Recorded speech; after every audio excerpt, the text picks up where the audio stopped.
not Nigeria. Abuja is not Nigeria. Ogun State is not Nigeria. Ibadan is not Nigeria. You want me to tell you Shaki is Nigeria? You want to know the true state of Nigeria? Go to Shaki. Go to Ogbomoso. Go to Barotimba. Go to places in North. Go to Benue. Go to those places until that's when you will know the true state of the country. When you come to Lagos, you are coming to VIL. You want to see the real Lagos? Don't just go to Makoko. Go to Epe. Go to a place called Ijinrin in Epe. Don't come to the city and go to the interior. That's when you will know the true state of living for people, for the general populace. And you don't grade a nation by the minority. You really look at the picture of a nation by the majority within that nation. So, but when you look at the effect of the economy on Nigeria as we speak, it is not for them. To afford a house in Nigeria now, anywhere in Nigeria is expensive. An average sale for any property in Lagos as we speak, averagely, you will spend at least, let's say, between 55 to 75 million naira. An average property in Lagos for a 2-bedroom. Anywhere, I don't want to know the space you are buying, you spend at least 55 to 75 million naira. And that is because of the materials that are required.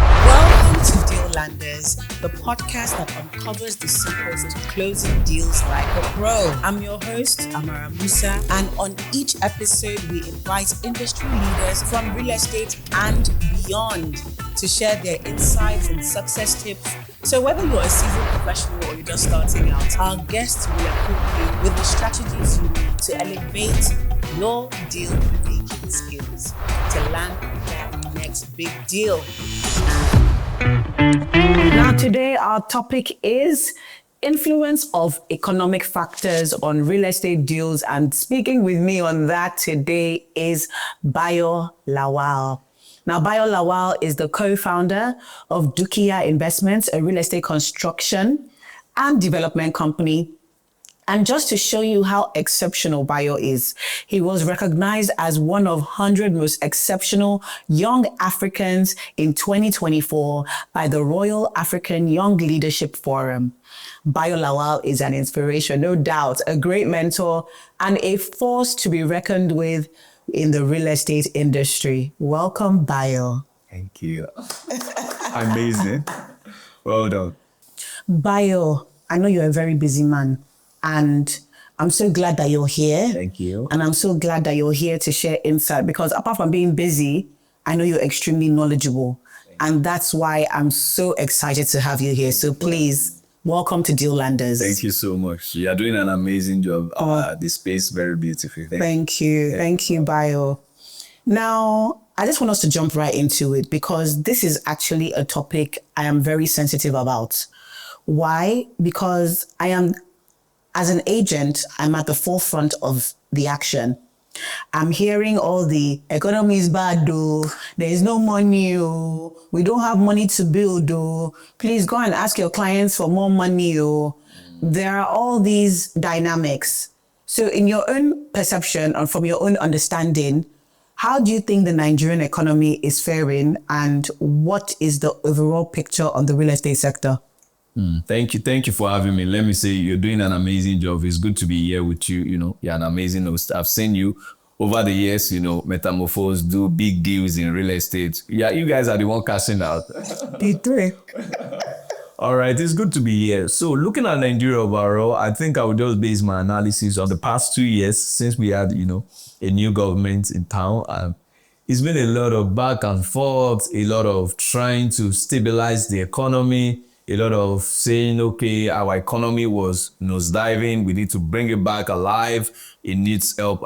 However, how does it affect the average man? How does it affect real estate? I think that's what we should focus on and just discuss. Number one, I think that in the past 2 years, we've been able to stabilize things a bit in the country.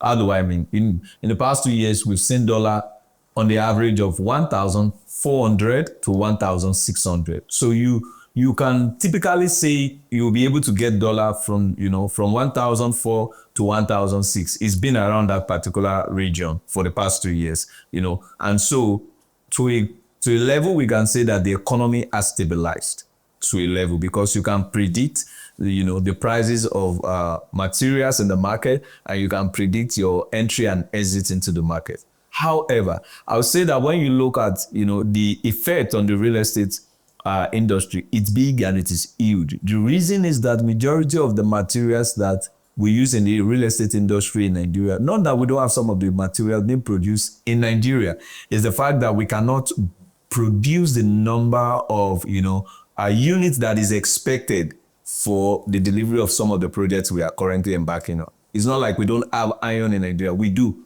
but we cannot produce the number of iron needed for us to meet the demand in the market. But we have some materials that we use like, cement. And, cement in itself is not all the element that is needed to produce cement that you get from Nigeria. There are also some external factors, that is added to this cement to make it. However, we look at the prices of cement in the past 2 years. So let's make an analysis. Number one, the price of cement in the past 2 years has moved from 7,500 to about 10,500, going in and out of that range.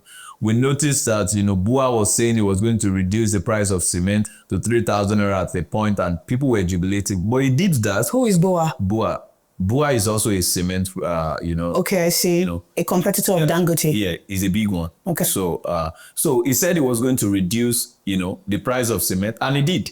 And when he reduced the price of cement, guess what? The suppliers, the middle guys, did not reduce the price of cement. Nice. So what they were doing was that they were buying from Bua at a very low rate, maybe about 3,000. And maintaining their profits. 2,000. And then they were selling to the market at a very high price. So he saw that the effect was not getting to where he wanted it to get to. So he just, he canceled that particular program, and we are back at where we are now. So, but when you look at the effect of the economy on Nigeria as we speak, it is not funny. To afford a house in Nigeria now, anywhere in Nigeria, is expensive. An average sale for any property in Lagos as we speak, averagely, you will spend at least, let's say, between 55 to 75 million naira, an average property in Lagos for a 2-bedroom. Anywhere, I don't want to know the space you are buying. You spend at least 55 to 75 million naira. And that is because of the materials that are required. When you look at the materials that are required in building a property, you look at the shaft sand, you look at the cement, you look at, the iron, and you look at, maybe some other elements which are not the major ones, but those are the major ones. When you look at the prices of this major one, they've not been stable really. When you look at the price of cement, it's not been stable. When you look at the price of, shaft sand and granite, it's not been stable. When you look at the price of iron, it's not been stable. And it's been on the increase. And so you cannot really say these things are going to, reduce anytime soon. You are not even sure. So, and then when you also look at, people don't know that the fuel subsidy also had a very great effect on building. People don't know. The reason is that you'll be shocked that the price of shaft sand from the production site where they get it from is not as much as maybe 50,000 naira. But the price that we get it from that location to the site is over 150,000. So what you're really paying for is not the sand. What you're paying for is the logistics. It's the price of getting it from the production site to the site where you need it to be. So basically, all of these things are interwoven and they affect each other. So the value chain for real estate is a lot. And, as we begin to play and look at some of these dynamics, it's beginning to affect the kind of houses that we see. It's beginning to affect the quality of houses that people are churning out. It's also beginning to affect the choices of people. For example, somebody might be thinking of buying a 3-bedroom apartment, but in their head currently, they're asking themselves a question. Can I afford it? Should I just go for a 2-bedroom or a 1-bedroom? That serves me better, because people can no longer afford what they want. So basically, the economy as we speak, I would say to me, is not, what we would want it to be. Is it stable? To an extent, because, we've been able to at least float the naira, and then we've been able to see some things, stabilize over the 2 years. We are only hoping that maybe the next 2 years of this government will be better. Okay, thank you for that. And that raises a lot more questions for me, because you said there are a few things you said, and I'll pinpoint them. You said that the cost of these materials are also affecting the type of products that are going out there. So based on your own, when did you start building? So we started building last year. That was last year in May. No, when you start building as a developer? As a developer, that was in the 2021. 2021, 4 years ago. Fantastic. So, you have definitely seen, so with 2021, you have had some experience in seeing the difference from when you built in 2021 till now, right? Yeah. Now, you said this has affected the type of products coming out in the real estate market. Yeah. What do you see that customers are leaning? Because now you're saying that the average property, for you to get a property, you should at least have in your pocket 55 to 70 million naira, at least. And I agree with you on that as an agent. Now, what type of properties do you see people are gravitating more towards compared to 2021 when you started? All right. So before now, a lot of people, one of the things people look out for before is space. Everybody wants something big. I want to stay on my own. People want their own space. Now, the case is not like that. People just want a place where they can keep their head. Simple. Interesting. So where is a space where I can? That's why apartment is thriving. It will continue to thrive. Because the more the population increases and the purchasing power reduces, people will only go for what suits their budget. So what do you think about those houses in like Nikon Town? So those houses in Nikon Town, they will be there and we'll still have more houses like that. Because in every society, you have the haves and the have-nots. You will always have those two sets of classes. However, you always have people who want the luxury of space, people who want the ventilation, people who want, the gardens. But do you think it will be slower? So to sell those houses, you are selling to the 1%. It might be less than the 1% at this point. Yeah, you will sell them because some people, that's exactly what they are looking for. They want the space, they want the greenery. But a very specific market. Yes, and then they know that the cost is also, However, let me also say that what we really need to have in Nigeria to make Nigeria a better space, a better country, is not really to say that real estate will crash, the market will crash very soon if the government is able to do two things. Number one, provide infrastructure.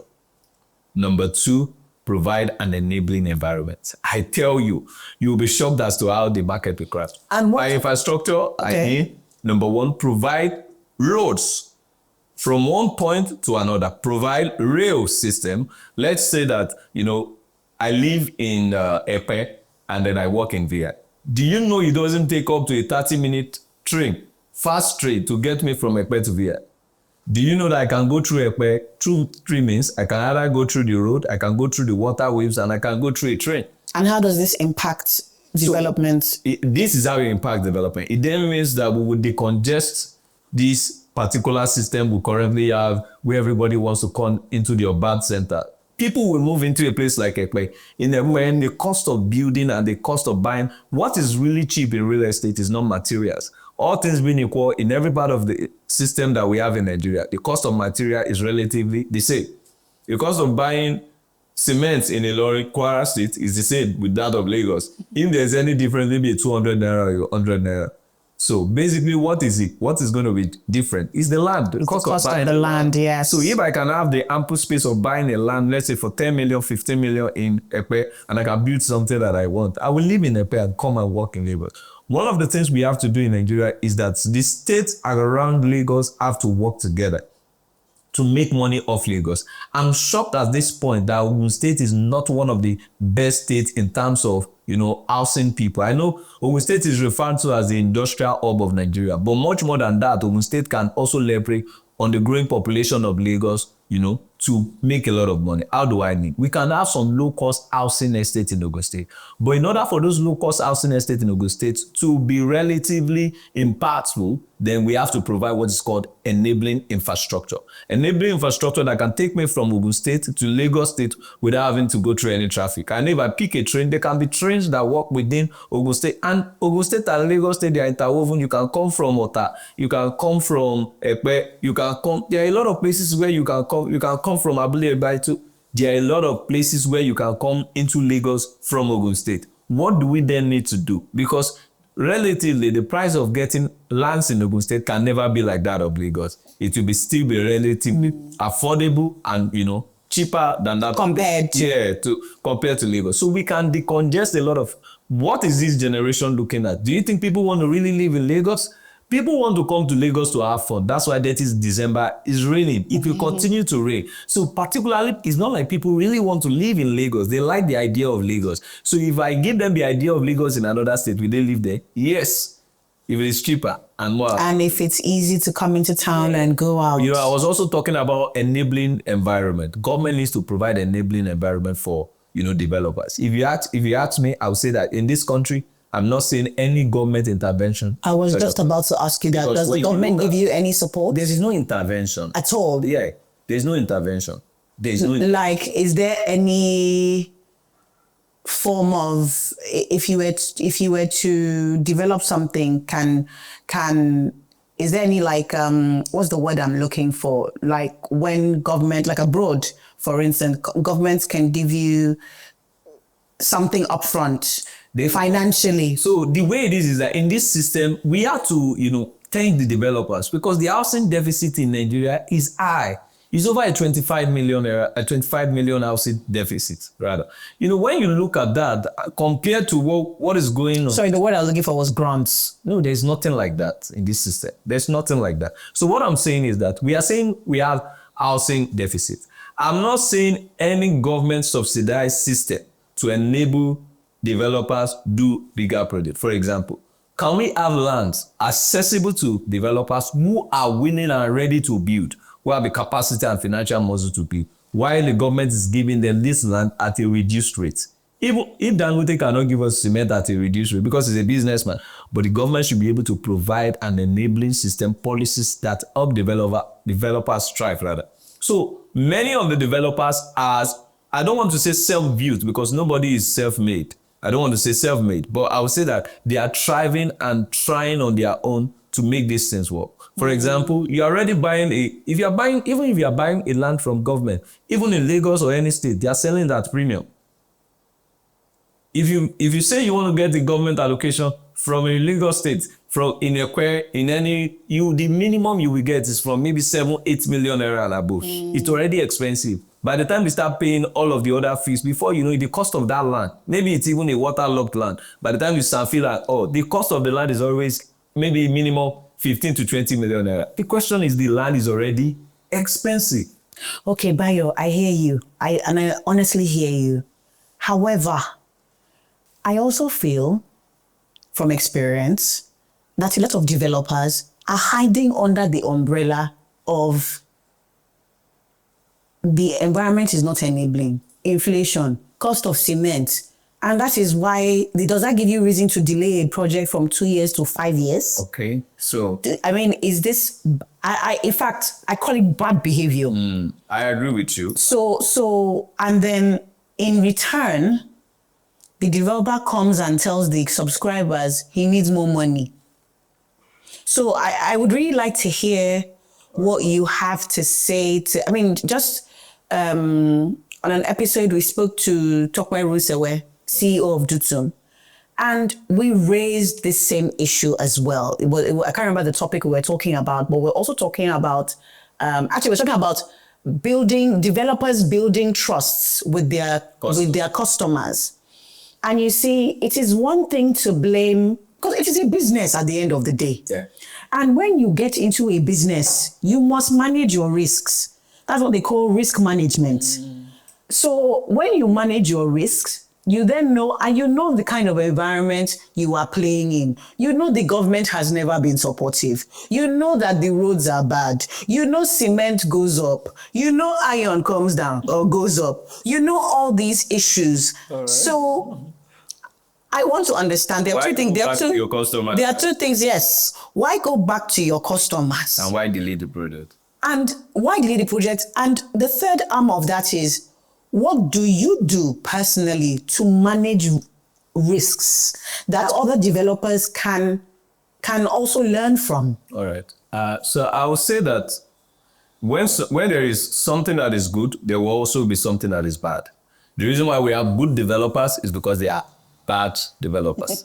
The reason why you have fake is because there is an original. All right.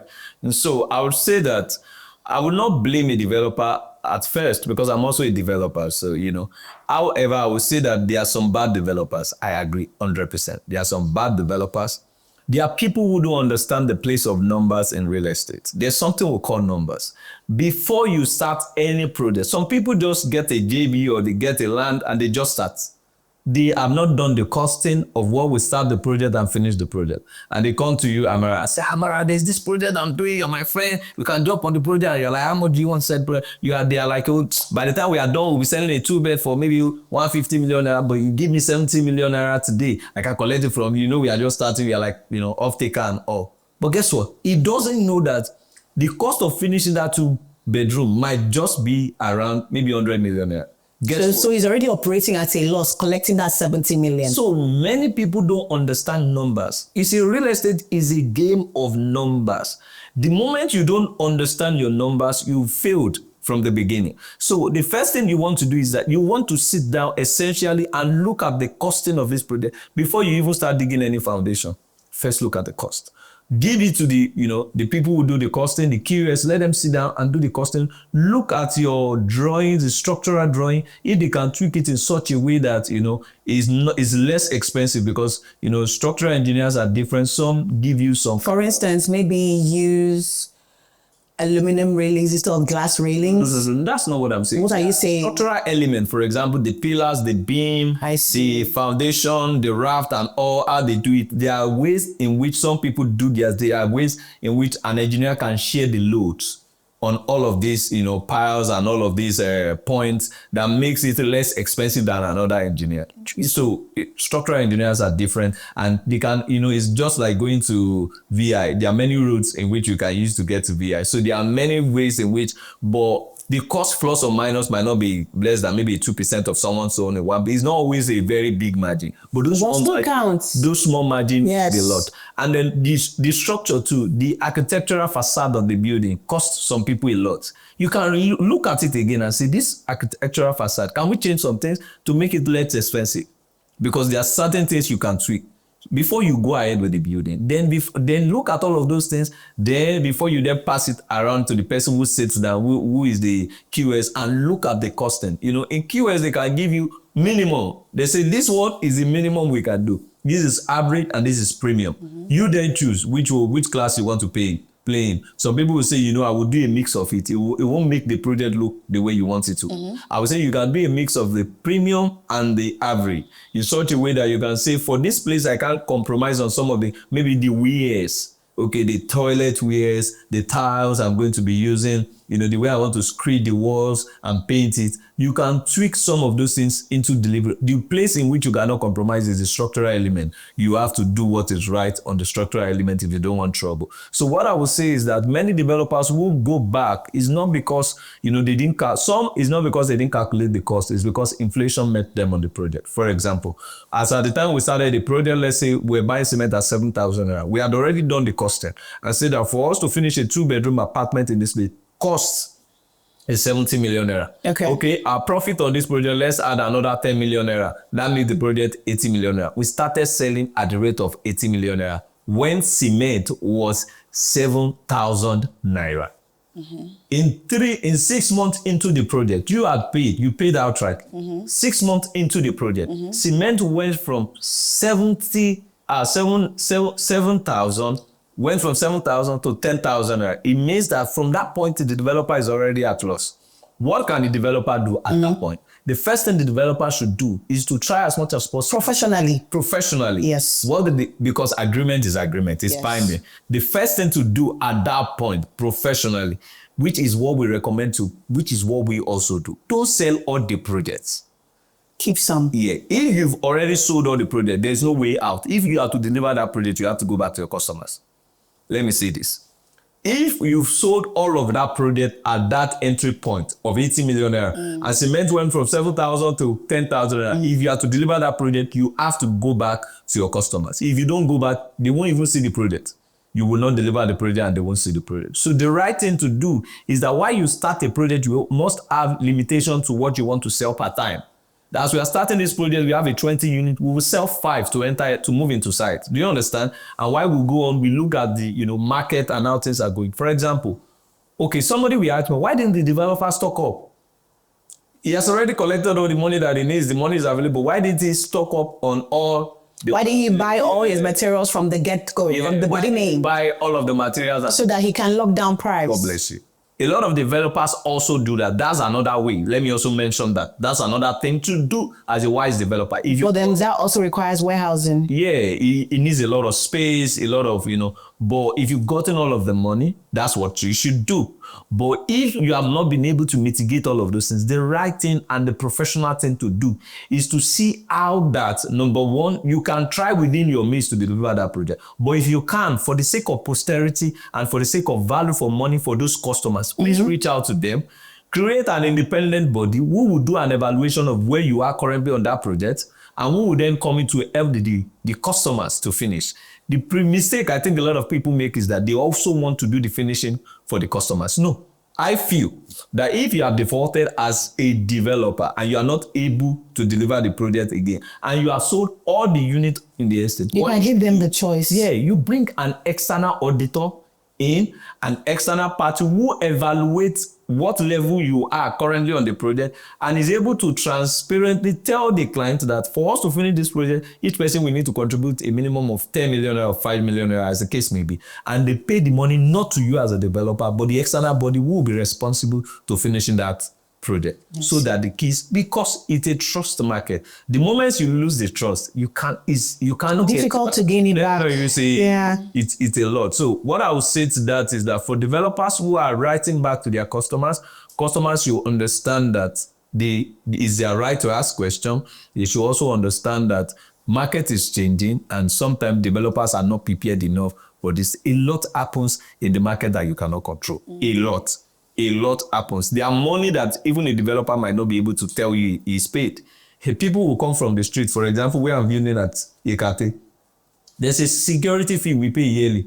So if we don't finish that project this year, by next year, 1st of January, they are already bringing us another letter. Where do I write that? There are some other fees you pay as you build. There are people who visit the site. It's called costly visits. They will call, you greet them, you compensate, thank you for coming. Oh, there are many fees you cannot really, say that you pay on a project, but they are part of the cost of the project. For example, I have staffs in the office, I pay salary. It's part of the overall cost. There are people that they own generator on site. It's part of the cost. We look at all of these things, but numbers. For me, I would say to any developer, you must understand your numbers. If you don't understand numbers, you missed it. Numbers is very, very important. Yeah. And in seeing numbers, it's basically in accounting for all your costs. Yes. Especially from what I can hear, the overheads. The overheads are the sneaky costs. That people don't notice this thing. For example, some people's overhead is as high as 50 million naira monthly. What? Yeah. And they've not accounted for that. Yeah. If people want generator in the office, they spend 3 million naira on a, what's it called? Generator. People, you will be shocked that the toiletries people use in their office is as high as 1 million monthly. Yeah.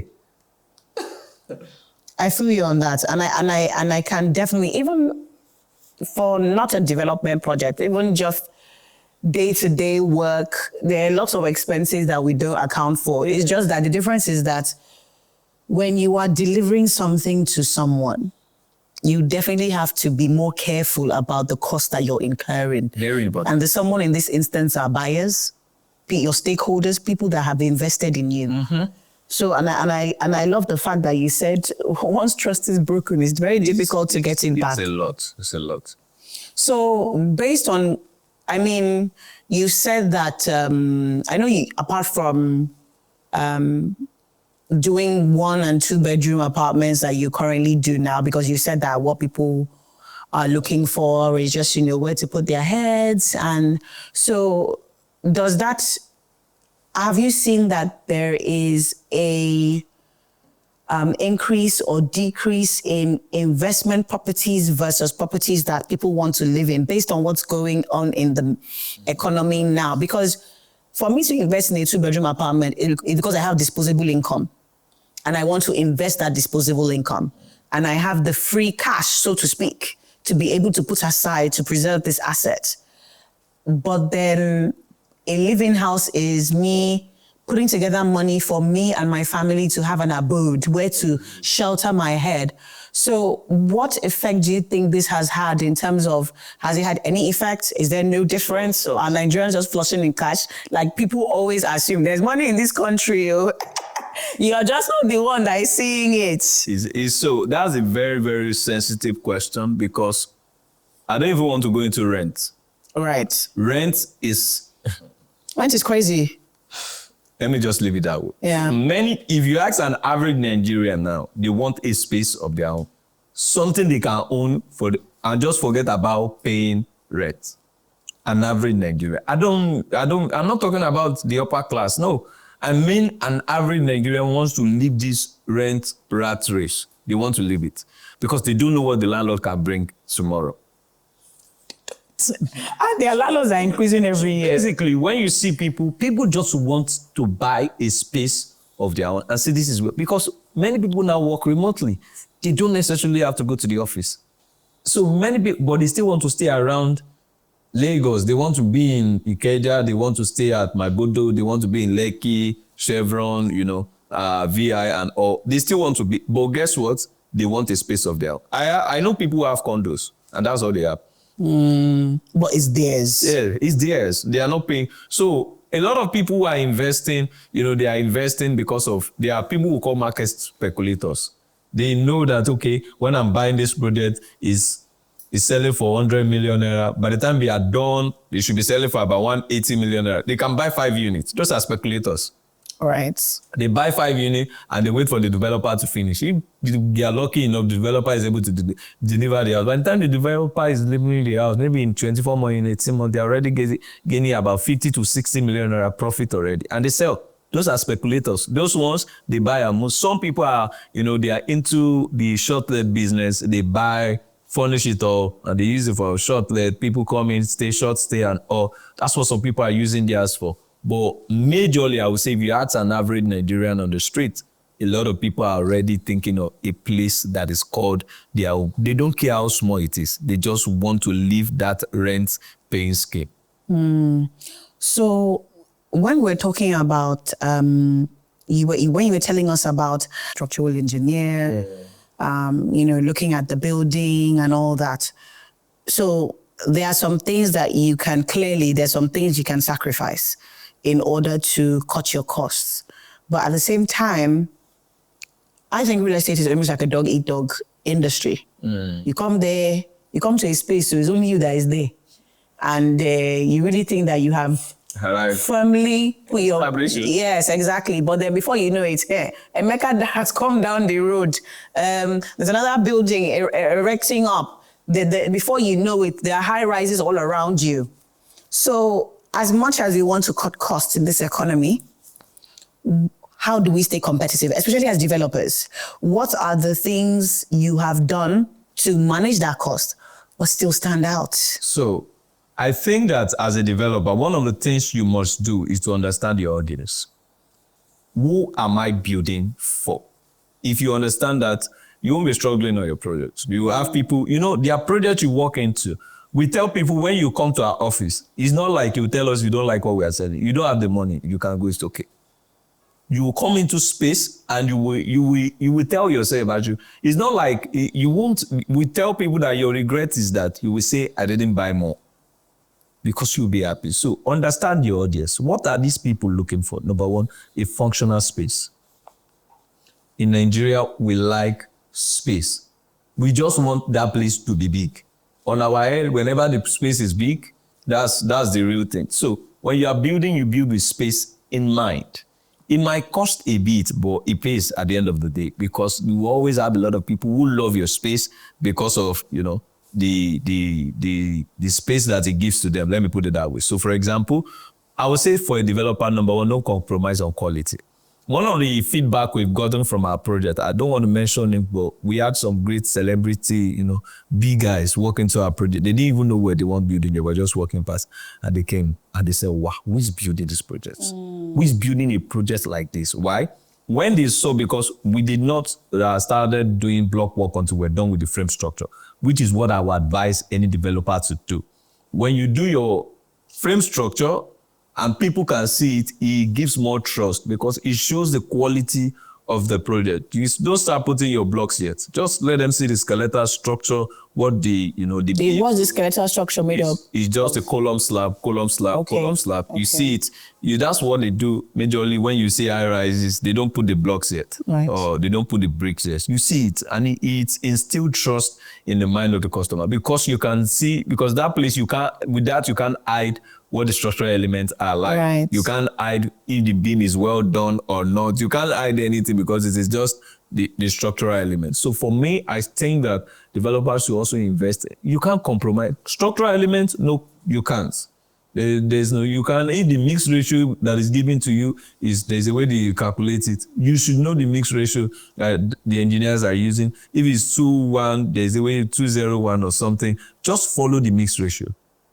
Maybe 1 cement to 2 iron of 2 this of this. Make sure that's what you follow. Make sure that when this building is coming out, when they look at the beam, it's not sand. It's a concrete mixture. It is a complex mixture of both the granite, the sand, and it is clean. If I show you some of the pillars, somebody said, do we want to have a tractor work on this thing, or why are you building?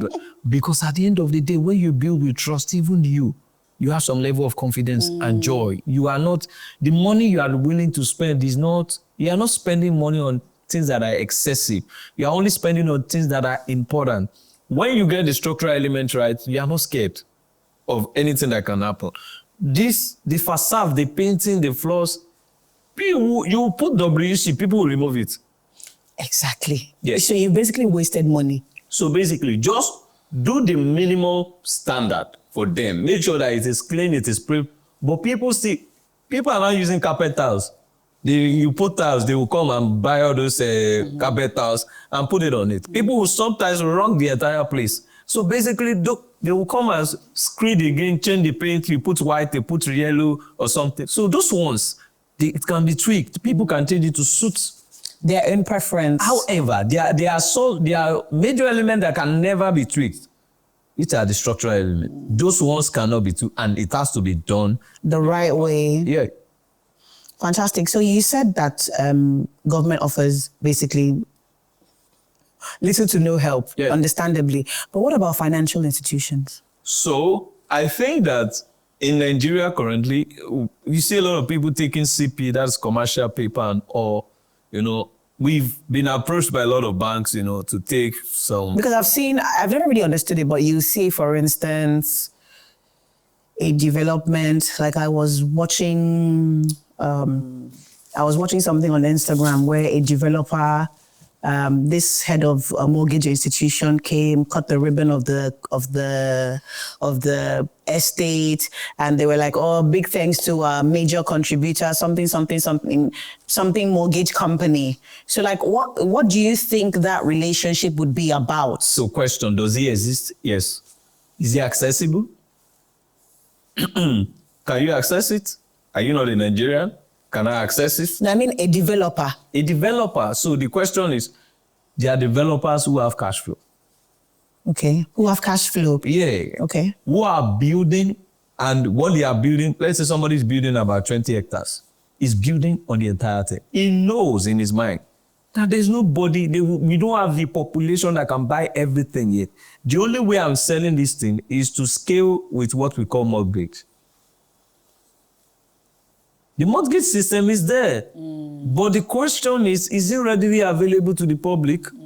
How many people can access the mortgage system? So what he's trying to do is that I will continue to use my money to build this project. Do you understand what I mean? And then leverage on the mortgage system we have in Nigeria. I see. And then when I leverage on the mortgage system, people can then finance this project with their own mortgage, because when you are paying the developer from mortgage, you pay completely. The mortgage bank pays completely to the developer. Yeah, you pay completely to the developer. Why? The person who is paying the mortgage bank pays on the period okay, so that's what that's about. On the period agreed. If it's agreed for 20 years, the person keep budget. So what do you think about that arrangement? It's good. In every developed country, that is what they have. They have a system where people can pay. In fact, housing in every developed country is a means of generating wealth.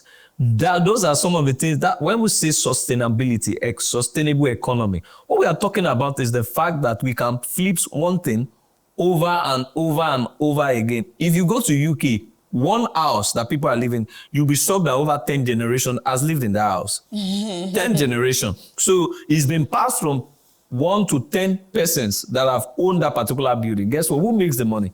It's the system. It's the government. It's not really the people who are even buying the house because, for example, somebody is 25, they just bought their first mortgage. By the time they are 60, 70, the government is already knowing that something will happen. They pass on. Their children are not interested in the house. They want to sell the house. Another person, John, is a factory. It doesn't end. But so this government needs to understand how it works and use it to enable its economy. There is money in the real estate economy in such a way that the government can, for example, if I want to buy a house and they give me an option to buy a house in, let's say, let's say Pinnock or Nikon Town, and I'm paying a 20%. Let's say the house is about 1.5 billion. It was a 20%, maybe give or take about 150, 100, that's 300 million I have to pay. And then I'll pay the rest over how many years now? 20 years. Can I pay it? Can I take that kind of house? The answer is yes. Will I be happy living in that kind of house? The answer is yes. But our economy is not built that way. Our economy is built on a cash for material system. You pay full, you take it. You pay. You must have a cash in hand. We have to see the way to start this thing is to start it from the list of things, from phones, from shoes, from people going to school. If we want to break into the mortgage system, we have to start it from the credit system in such a way that people can buy whatever they want to buy. From the simplest of things, I can say, well, you know what, my laptop is giving me issue and I can take it to anywhere and say, I want to drop. And they give me that laptop on a credit and I can pay for that laptop over a period of 1 year. And it goes into my credit system that this guy has a good credit score. And I can build it that way. It's a culture. I'm not used to buying things on credit. You are not used to buying things on credit. There is no Nigerian that is used to buy things on credit. And that is why the government cannot make money. The only government that makes money is the one that has built a culture where people have the culture of buying things on credit. Because the more people are indebted to the system, the richer the system. So, but people in this system are more independent than the system. It cannot work. The only way to make the economy work is to make people creditors. Because the more you make people creditors, the more they work in order to meet up with their credit. The more they work to meet up with their credit, the more productive your people will be. Yeah, the reason why people are not productive in this system is because they are not owing anybody. The boys on the street who are begging, they don't owe anybody. An average child in the US is owing. Because the moment you enter into the college, you are already owing the government. You take student loan. And so it's a culture that helps people know that they are responsible for paying back this loan. And they know that their life will be miserable if they don't work. And that, it's not like many of them want to work. They are only working because they have responsibility they have to meet up with. Interesting. So a credit system needs to be built in order. It's not like there are no mortgage system. They are, but does it trickle down? I used to tell people this because I'm a student of politics too. And I tell people, Lagos is not Nigeria. Abuja is not Nigeria. Ogun State is not Nigeria. Ibadan is not Nigeria. You want me to tell you Shaki is Nigeria. You want to know the true state of Nigeria? Go to Shaki. Go to Ogbomoso. Go to Barotimba. Go to places in North. Go to Benue. Go to those places until that's when you will know the true states of the country. When you come to Lagos, you are coming to VIL. You want to see the real Lagos? Don't just go to Makoko. Go to Epe. Go to a place called Ijinli in Epe. Don't come to the city and go to the interior. That's when you will know the true state of living for people, for the general populace. And you don't grade a nation by the minority. You really look at the picture of a nation by the majority within that nation. Very interesting. Now sorry, just before I even go ahead, that last thing you just said, you really look at a nation by the majority. That's interesting. And that's a big reflection of the state of Nigeria. Because really the population of Nigeria, we're poor. We're poor. A lot of the real estate that we're selling, over 50% of Nigeria cannot afford it. Over 90% of Nigerians cannot. And that's a shame. What we are using to build the real estate system in Nigeria is what we call diaspora remittance. It's the people that are not in this country that choose to invest back home that are buying what we have in this country. The question is, an average civil servant officer in this country cannot afford. And then they're using their credit system from there to buy the real estate here. Yeah. So basically, when you look at things, I'm a businessman in Nigeria. The question is, can I even afford the kind of house I want to live in Nigeria? The answer is no. I can't, because if I buy that house, I might be broke for the rest of my life. So I can't afford it. Because it's not in buying this thing that is the real thing. It's the maintenance. Can I maintain it? Can I consistently maintain it? And when you look at, for example, if we say there's money in Nigeria, I think I agree with some, because people are buying cars outrightly. There is no nation on earth where people within their rights, it is not even proper within your right senses to be buying things outrightly. It's not it. It makes the system poorer. It makes the system not sustainable. Because the moment in UK, in certain things, if you want to buy, they mandate you to buy it on credit. They encourage you. In fact, if you buy something outrightly in the US, it is going to raise red flags. Because that is the only way the system. So, for example, we have to, for me, I think it's harmonizing things in Nigeria that make things work. I am wondering, why do I have a driver's license, NIN? Why do I have international passport? And none of this number is single. Why do I have to have different numbers for every single identity? National ID. It shouldn't be. I should have just one security number. It should be one. It should be the same thing on my passport. That should be the same thing on my driver's license. That is the only way and that should be what should be linked to my BVN. BVN can be different because that's a banking app and it can be, you need some more level of security.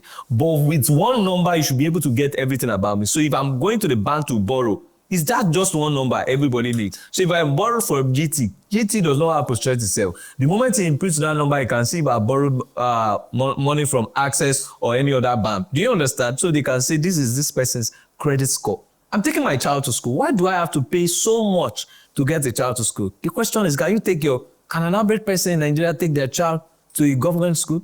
Do politicians even take their children to government schools in Nigeria? I go to, sometimes I share school bars, during my birthday just to support the community around, go to VI and some other places. The public school in VI, they are not VI-like. Mm-hmm. We have to be honest. Yeah. The public school in Ikoyi, they are not Ikoyi-like. Yeah. But whereas when you go to developed countries, the public school are even better. Best. Private school. Yes. So the question is it's the culture. We have to build a culture that embraces the masses. The culture that put the masses in the picture. I tell people, if you really want to understand what is going on in Nigeria, go to the north, go to Kebbi, go to Nasarawa. You see, the West is fortunate because it's an enlightened society. An average family has a BSc degree holder in the West. An average family. As if they don't even have a BSc degree holder, they have somebody that is learned who can read or write in every single family in the West. What does that mean? It means that we have some level of power because we can process and analyze information. And once you can do that, it's an advantage. So those are some of the things we really need to be looking at.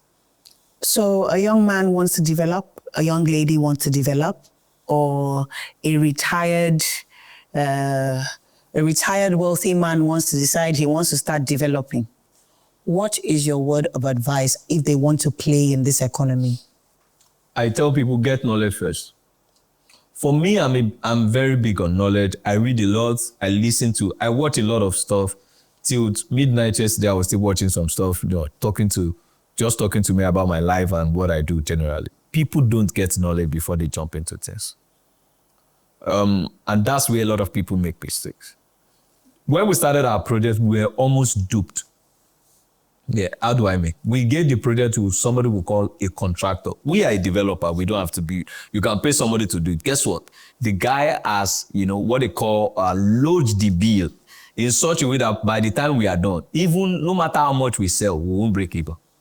Interesting. So you need to get knowledge. How did we get to know? We looked at the figure, we looked at how much we wanted to sell, we then say, okay, you know what, let's go the other route of, we get contractors who will build it, but who will supply the materials, and then they will just bring in the artisans. That was the difference between you having knowledge and Eunice having knowledge. It's important. People don't have knowledge. For example, we were building, somebody was supplying the mechanical as materials, and the person had loaded all of the stuff. One day we got to the office and we were just like, let's do a review. Called the CFO, we started doing a review, and then we started comparing market prices, and we started noticing a lot of gaps.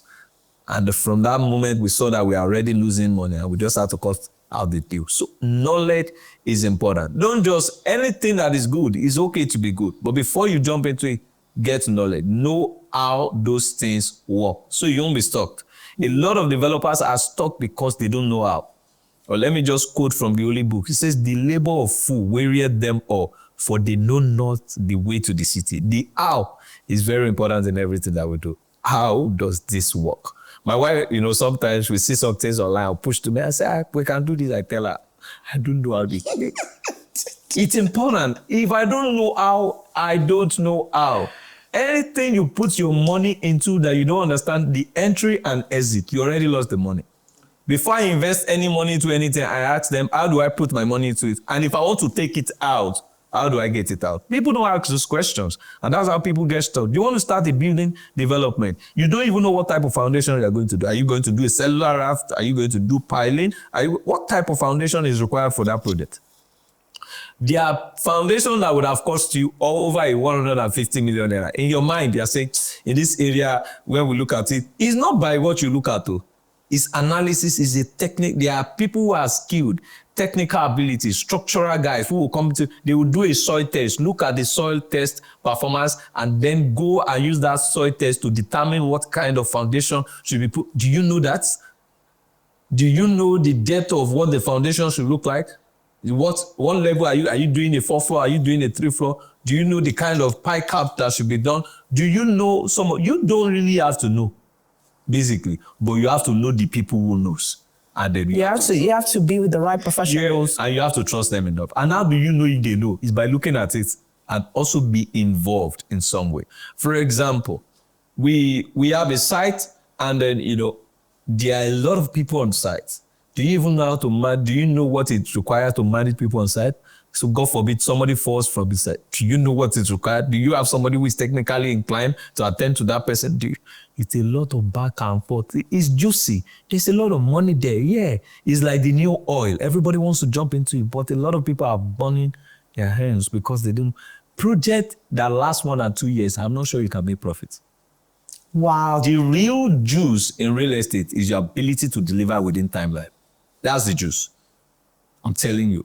The real juice in real estate is your ability to know that this project is an 18-month project and you have the material and resources to do.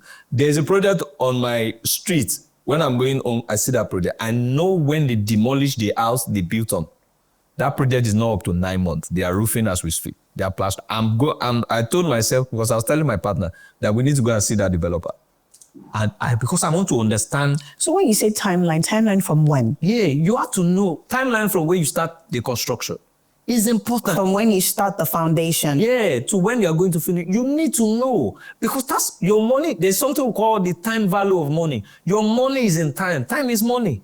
If I can deliver a project in 9 months and you deliver a project in 18 months, we are not the same. If I make 10 million in 9 months and you make 30 million in how many months now? In 18 months. I make more money than you. My 9 million in 9 months is more valuable than your 18 months. Of course, because you can turn around again. Yeah, it's the time value of money. So I'm not looking for the much profit. I'm looking at entry and exit, and they should be very fast. When I come in, I say, okay, I buy at, it's just like buying a property and I want to flip. If I buy a property today and I bought at 120 million, in 3 months or 6 months, I'm selling for maybe 140 million. I'm okay. I'm not waiting for the property to become 100 and 250 million, 1 billion. No, that's not my goal, because I'm on the move and I understand the time value of money. Fantastic. Understanding the time value of money. Wow, Bayo, I feel overwhelmed with knowledge. Thank you so much. Thank you so much for your time. Thank you so much for your knowledge. Thank you so much for your knowledge, because it has been very educational, even for me. I know a lot of agents also want to go into development. Me personally, it's a dream of mine. I think you should. Yeah. Because I know you have the, you have the eyes for it, you have the strength, and I think you have what it takes to do it. Because really, for development, I also think that every house will take the shape of the developer. Definitely. In fact, on one of our previous episodes, the guest said, a good person will make a good product. A bad person will make a bad product. I agree. So definitely, that definitely resonates with that, in that the development will definitely take the shape of the developer. That is very true. And I'm so grateful for your insight, for your knowledge. Thank you very much for sharing with us today. Yeah, this was a real pleasure. And guys, as you're listening, I am very, very sure that you gained a lot from this. So thank you so much. This is Deal Landers. My name is Amara Musa, and we're signing out. Thank you.